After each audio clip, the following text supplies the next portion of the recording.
Ever wonder why a single bite of that donut chocolate chip cookie, or even a sip of your favorite soda, seems to ignite a craving for more?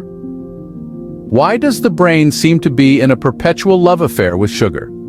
Sugar, a term encompassing a variety of carbohydrates such as glucose, fructose, sucrose, maltose, lactose, dextrose, and starch, is found in a vast array of food and drink.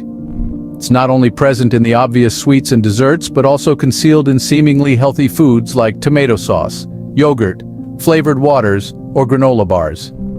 Now consider this scenario. You take a bite of your sugary cereal. The sugars within it awaken the sweet taste receptors, part of the taste buds on the tongue. These receptors dispatch a signal up to the brainstem, which then diverges into numerous areas of the forebrain, including the cerebral cortex. Different sections of the cerebral cortex process different tastes, and for our purposes, the sweet taste. This signal triggers the brain's reward system, a complicated network of electrical and chemical pathways sprawling across different regions of the brain. It's the system that answers the subconscious question, should I do that again? That delightful sensation you get when you taste your favorite sweet treat?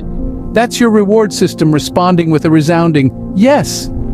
The reward system doesn't only respond to food, it's also activated by socializing, sexual behavior, and even drugs. Overstimulating this reward system can lead to a series of unfortunate events: loss of control, craving, and increased tolerance to sugar. Now let's return to our bite of cereal. As it travels down into your stomach and eventually your gut, it encounters more sugar receptors. These receptors aren't taste buds, but they do send signals to your brain indicating fullness or signaling your body to produce more insulin to manage the extra sugar you're consuming. The primary currency in our reward system is a neurotransmitter called dopamine. Dense clusters of dopamine receptors, or dopamine hotspots, are part of our reward system. Drugs like alcohol, nicotine, or heroin trigger an extreme dopamine release, leading some to constantly seek that high, in other words, to be addicted. Sugar also prompts dopamine to be released, albeit not as intensely as drugs. Interestingly, not all foods have this effect. Broccoli, for instance, doesn't trigger a dopamine response, which might explain why it's often a challenge to get kids, and some adults, to eat their greens. Now imagine you're hungry and decide to eat a balanced meal. You do, and dopamine levels spike in the reward system hot spots. But if you eat that same dish for several days in a row, the dopamine spike diminishes each time, eventually plateauing. This is because the brain evolved to pay special attention to new or different tastes, to detect spoiled food, and ensure we have variety in our diet, increasing the likelihood of getting all the nutrients we need. In summary, the brain's reaction to sugar can be likened to a reward system, where the pleasure derived from consuming sugar stimulates the release of dopamine, a neurotransmitter that signals pleasure.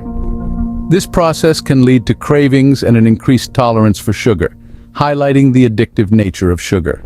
Voiceover. Picture this: warm, gooey cookies fresh out of the oven, crunchy candies in a wide range of vibrant hues, velvety cakes topped with glossy icing that shimmer under the light, waffle cones piled high with creamy, rich ice cream. Can you imagine the sweet aroma wafting through the air, the irresistible scent that tickles your nose and makes your heart flutter with anticipation? Is your mouth watering already? Are you craving dessert? Why are these enticing images so powerful? Why do they evoke such strong responses from us? Is it merely a quirk of our senses, or it's something more? The answer lies deep within our brains, in the complex network of neurons and neurotransmitters that govern our taste and desire. We are biologically predisposed to crave and enjoy sugar. For many of us, sugar is a class of carbohydrates that can be found in a wide variety of food and drink, spanning from the traditional bar to the can of soda pop we casually enjoy on a hot afternoon. This ubiquitous substance not only plays a key role in our diet, but also has a profound impact on our brain. When we consume something sweet, sugar activates the sweet taste receptors, part of the taste buds on our tongue. This activation sends a series of signals to several areas of our brain. The first stop is the cerebral cortex, the part of our brain that perceives and interprets tastes. Here, the sensation of sweetness is cataloged and analyzed. The signals then travel to the limbic system, which functions as reward system. This system is wired to react positively to pleasurable stimuli, whether it's a pat on the back for a job well done, a warm hug from a loved one, or a bite of your favorite dessert. One key player in this reward system is dopamine, a neurotransmitter that we discussed earlier. Dopamine is often referred to as the pleasure molecule because it is released in response to rewarding activities and induces a sensation of joy and satisfaction. When sugar enters our system, this dopamine-driven reward system leading to a loss of control, cravings, and an increased tolerance to sugar. This is the addictive nature of sugar comes into play.